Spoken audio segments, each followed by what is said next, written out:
Hi. Hello. My name is Patrick Duggan, and I'm a surf instructor. I work for a school called Local Surf School, which is in Rockaway Beach, um, New York, and that's out on 69th Street there, Beach 69th Street. And yeah, teach surfing year round, and it's a lot of fun. And I'm based in Brooklyn. Yeah, yeah. I was like, how old was I?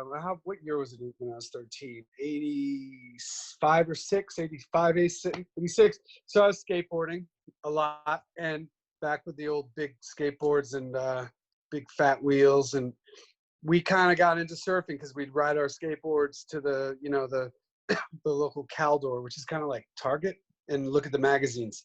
And there was all these surf magazines. And I kind of became fascinated with it through the surf magazines and sort of obsessed.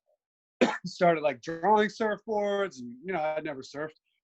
We went to South Carolina, my family and I, that summer, and or maybe a couple summers later, or a summer or so later. And I was 13, 14, and just got aboard for 2 weeks while we were down there, and then did that almost like 3 years in a row. I had no clue, you know, Yeah. and and then It was I before the internet, so you couldn't Google like I know where to go surfing, how to learn. nothing how to learn it, especially. I mean, you could look at the pictures. They would show pictures of guys like doing these moves, and I'm like, I don't even know how to stand up. So like me, just I would put my knee down, I'd just like ride out into the white water. And I remember like maybe I started during college to take, or towards the end, taking trips to the West Coast where my friends had already graduated, were living at like Huntington Beach. My best friend was living, and I'd go out there. I'd start picking up tips, and I had planned to move to LA to be an actor, and I had a friend convince me that if I really wanted to be an actor, I needed to come to New York. So I kind of thought I was giving up on surfing in this certain kind of way. And it was one of my main things that I wanted to do other than be an actor, was to surf. And then started teaching maybe 3 years ago now. I think it's actually 3 years ago this spring, April, right now. So Yeah. it's been 3 years of Oh, teaching. congratulations. Yeah. I think I've been surfing with locals for 2 years, and you're one of the best coaches they have. Thank you. They I have many try great hard. coaches. And do you have any philosophies of instructing, or Oh, oh no? oh, I do. Do I? Jeez, don't get me started. I see things in a very Wait, I holistic want to way. be able to hear you. Can you come Oh, closer? yeah. How's that? Better? Good, I yeah. see it very holistically. The like athletically. I mean, I always played sports, and I have a understanding of different sports, and I really do see there's a common thread through all sports, anything you do in life. And I've learned a lot about hospitality as well through working in hotels over the years, which I'm not currently doing, thank God. But there's a lot of that goes in there. And then I learned a lot about certain kind of perspectives, spiritual perspectives over the years. I taught myself a lot about that and tried to understand that. I feel that there's a real letting go. Any sport I played, basketball or football, which were my main things, I was a little spastic, it was more like energy flying around. And so I had all this athletic ability, but I wasn't able to harness it. So by the time I started getting older, before I gave up basketball, I had started to get my mind engaged with the game and started to understand it more mentally, as opposed to like just being quick or like jumping and, trying to physically dominate, and then learn the mind part. But then as I started getting better with my mind, my body didn't do what it did when I was younger. And then basketball kind of fell off, and surfing sort of replaced it. I mean, there's a certain amount of technique, but the way your mind perceives what the circumstances you're in are, in the water especially, there's variables that are completely out of your control. So when you get on a basketball court, a tennis court, a football field, there are lines, there are markings, there is a boundary, there is this. So your physicality gets connected to running patterns, right? And You don't have those patterns in the ocean. You can teach the skills. The skills are there and they're learnable. They're learnable out of the water, how to pop up well. Yeah. Learning how to read waves is not easy. But when it comes down to it, it's your state of being in your mind and your ability to stay calm under pressure and control what you can control. Yeah. Which takes presence and awareness. Because as soon as you kind of start spazzing out or getting frantic, you're losing your ability to really perform. And that's when the falls and the spills happen. And this applies to someone who's really, really good at surfing and someone who's just learning. When I go out on days that are big, like where I'm like, sort of like, wow, okay. I mean, it's not that I don't know how to do it, but suddenly I find myself having to remind myself the things I teach people that are out for the first time. Like, okay, paddle, keep your head up, don't look down, pop up. You've done this a million times. But I have to remember, because I'm a little bit, the anxiety, the heart rate comes up. Yeah. You have to kind of like calm it. So it doesn't matter what skill level you're at in surfing. There's always this thing. But if you learn the skills and if you learn how to stay more present and really get used to being calm under pressure, the skills are learnable. It's that mind part that really, and there's a lot of letting go. You have to kind of let go of fear. You have to learn how to channel fear. You have to become aware of what fear is, when it's telling you not to do something and when it's just an overreaction of the body. And you have to use your mind to overcome that a lot of the time. Sometimes fear is a very good thing, and it's like, don't do that, but other times it's just an overreaction, especially in the world that we live in, such an age of anxiety. In the world we live in, there's anxiety everywhere, and people like flipping out all the time about it. Like everything's so frenetic, that to bring yourself, calming yourself out in the water, learning that skill out there, you can bring that back to the world. Yeah. In the way you live out of the water. And I used to bring the world to the water when I was younger. Like anger, frustration, and you could see it. I'd get competitive. I'd get like heated up, or like some guy drop, "Hey man, don't drop me," And I'm not like that anymore, because it's like I want to bring the water back to the life, and I don't. I'll go on and on and on. Yeah.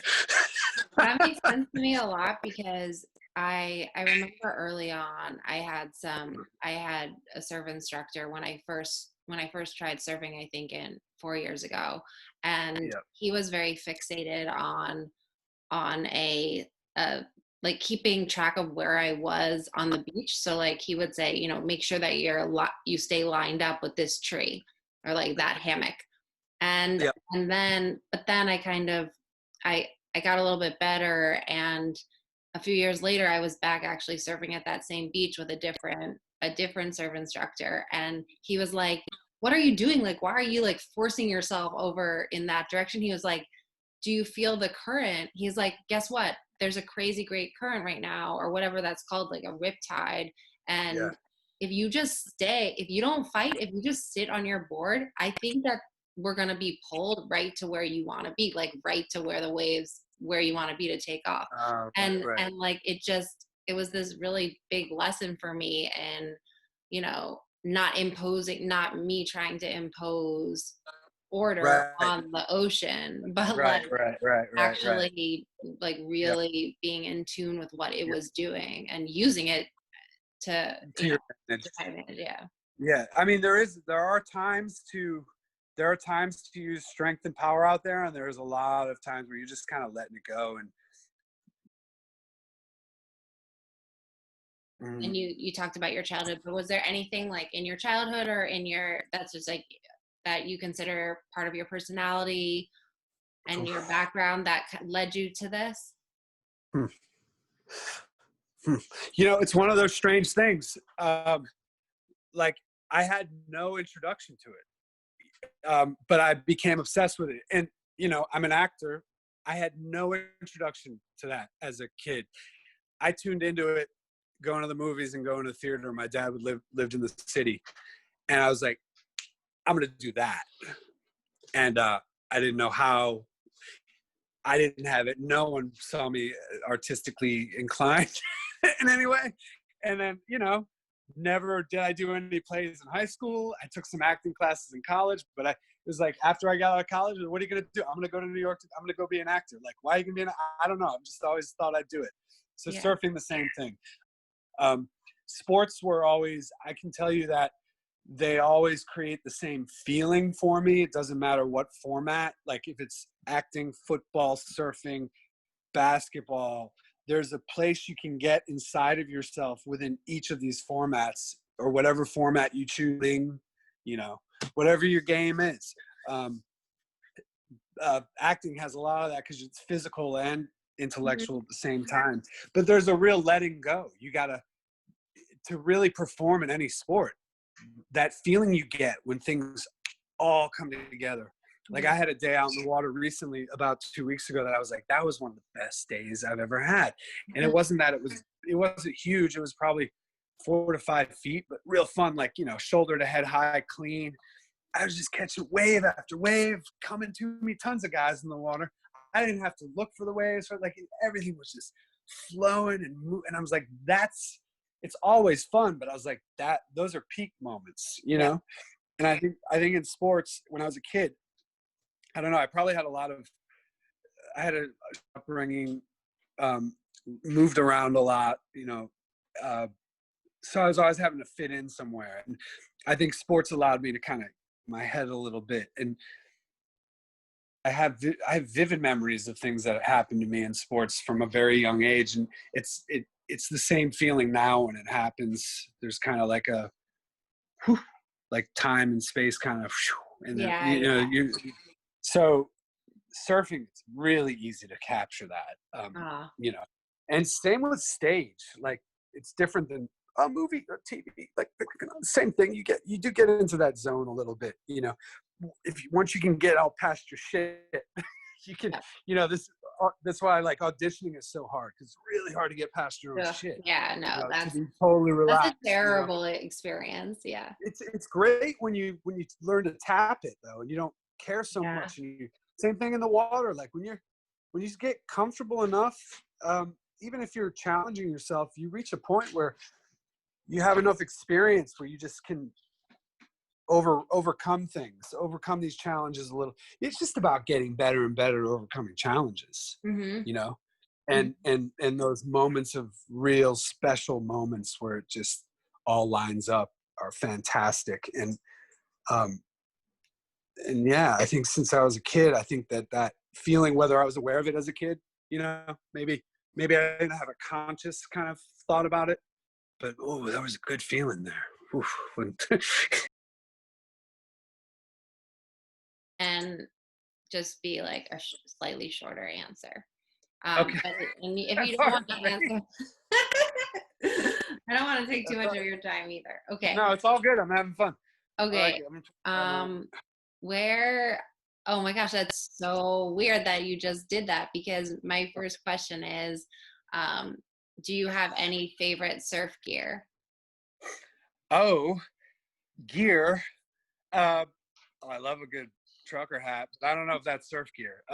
You're talking more about like brand? Yeah. Or do you mean like a leash, like, or specific? Any of that is cool to hear. Well, I love surfboards. I think they're like beautiful, magical works of art. I love my favorite surf brand, other than locals, would be Ruka, I'd say. The owner of Ruka is a pretty decent friend of mine, and he's really cool, and so always kind of giving me clothes. So I'm always loyal to the Ruka brand. Okay, next question. Do you have any advice for people buying a surfboard for the first time? Don't get something too advanced. Make That's sure. Great. That'll be your answer. Okay. What do you think of the uptick in the popularity of surfing? There's so many more people surfing today. I mean, it's good for business, but I actually think it's a really good thing. I mean, I've never been one to be like weird about overcrowded lineups. I mean, it's not something that anybody owns. It's the ocean. And the more people that surf, the healthier the planet is going to be. That's just a fact. People are healthier when they surf. People have happier lives. It's a great thing for people, and I would never want that. And the fact that it's getting more popular is fantastic, because there'll be that many more happy people. Oh, I Less love your fast. answer to that. Yeah. This is my last quick one, and then okay. So, do you have any favorite surf jargon?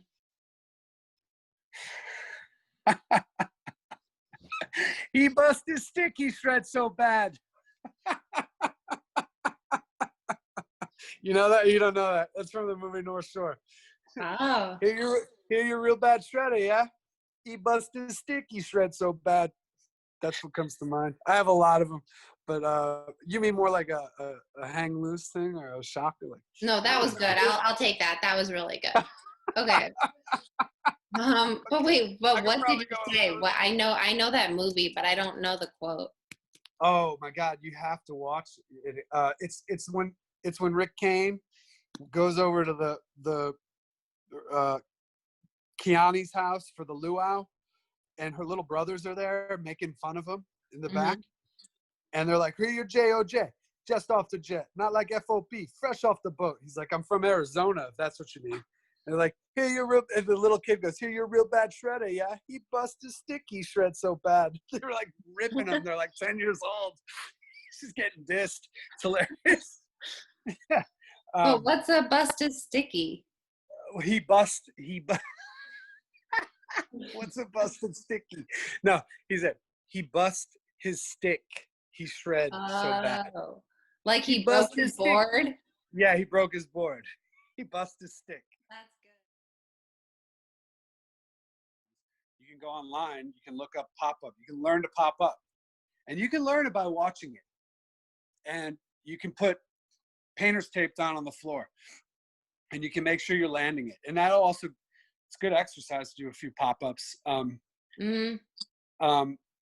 You can do that. All right, like, can I do one now and you tell me if I'm doing it wrong? I mean, I could try to tell you. Yeah, I could tell you if you're doing it right or wrong. Or yeah, let's see. I mean, you have a pretty good pop-up. I've seen it. All right, let's see it. Can you see me on the screen? Now I can. Yep. Okay. Yep. I got you. Okay. I like. And I make sure, see, your paddle was off there. It was? Yeah. You weren't following through. So. But I can't because it's the ground.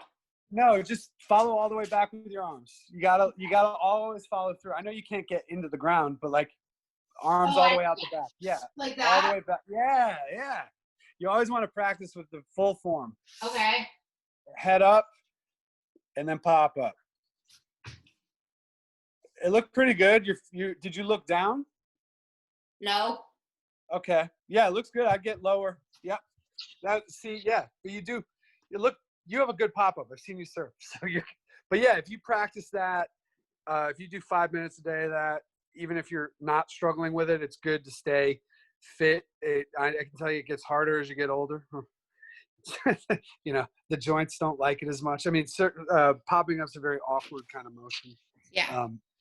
So you like limber, like I believe Pilates, yoga, all these things are really good for surfing. Definitely.